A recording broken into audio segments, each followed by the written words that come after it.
Greetings, this is Maat-Ra, author of the Maat-Ra Illumination Volume 1. There were various genetically related African languages that were spoken in Kemet. What has been described as stages of one language are actually differing languages that became dominant for a given time period, all of which were referred to as Medu Neter. The language family that houses Kemet is now classified as Negro-Egyptian by prominent authoritative indigenous Black African anthropological linguists, Egyptologists, and scholars such as Théophile Obenga from Brazzaville, Congo, Jean-Claude Mboli from the Central African Republic, and Mubabinge Bilolo from the Democratic Republic of the Congo.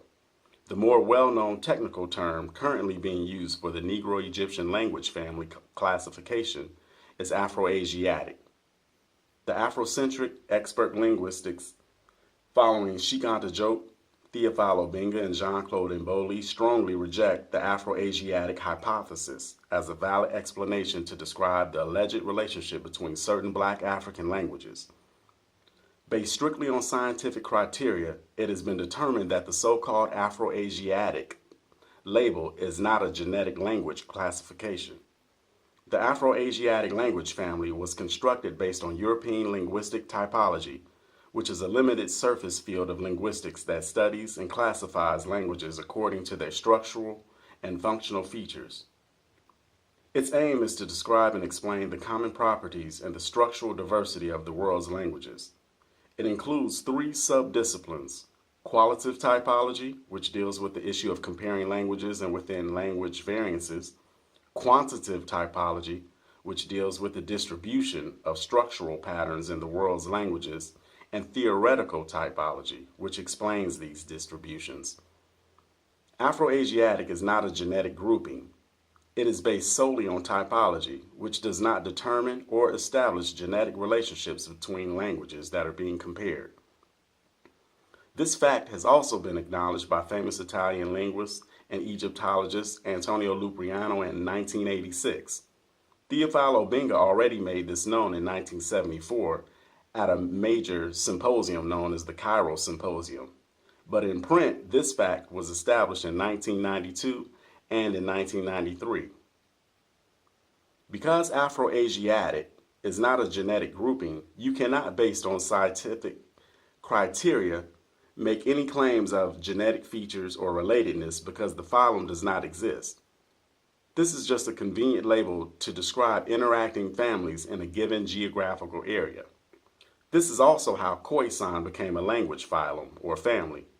None of these languages are actually related, but because they share typological features of click sounds, they were haphazardly grouped together as a family. The construction of the Negro-Egyptian language family was first conceptualized by the indigenous African linguist and scholar Dr. Théophile Obenga in order to address the numerous shortcomings and imperfections of the standard labels created by European linguists such as Joseph Greenberg in 1963, who created the Khoisan, Nilo-Saharan, and Afro-Asiatic, and Niger-Congo language groupings, which were organized just solely based on their typological criteria. Using the scientific comparative method, the linguist and Egyptologist Jean-Claude Mboli was able to elegantly build on and refine the linguistic foundation that was laid down by the master teachers Cheikh Anta Diop and Théophile Obenga by not assuming any relationships between the languages tested. And he disposed of the limited Western Eurocentric linguistic labels provided by Joseph Greenberg in his text, Languages of Africa, which was published in 1963. Jean-Claude Mboli's rigorous research methodology applied to refine the Negro-Egyptian language family classification was literally built from the ground up, and Mboli was able to make some very unique and impressive unique discoveries. Some of the African languages that actually form the Negro-Egyptian language family that have been tested, shown, proved, and demonstrated through the comparative method are Middle Egyptian, Coptic, Wolof, Sango, Zandi, Somali, Nur, Hausa, Bambara, Kiswahili, Banda, isiZulu, Yoruba, and the Chiluba language.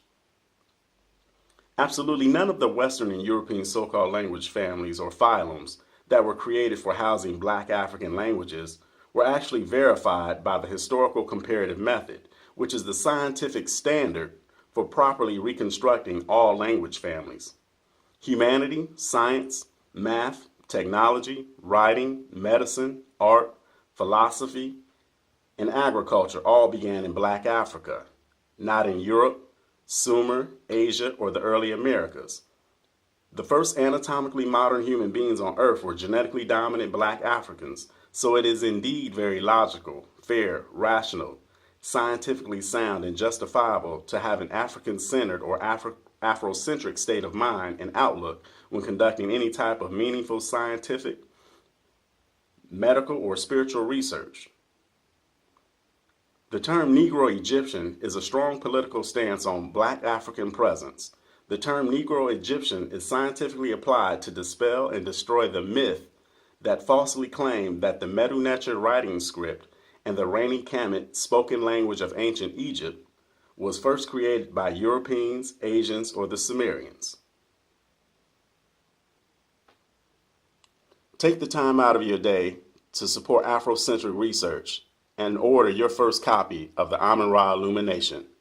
Thank you and have a good day.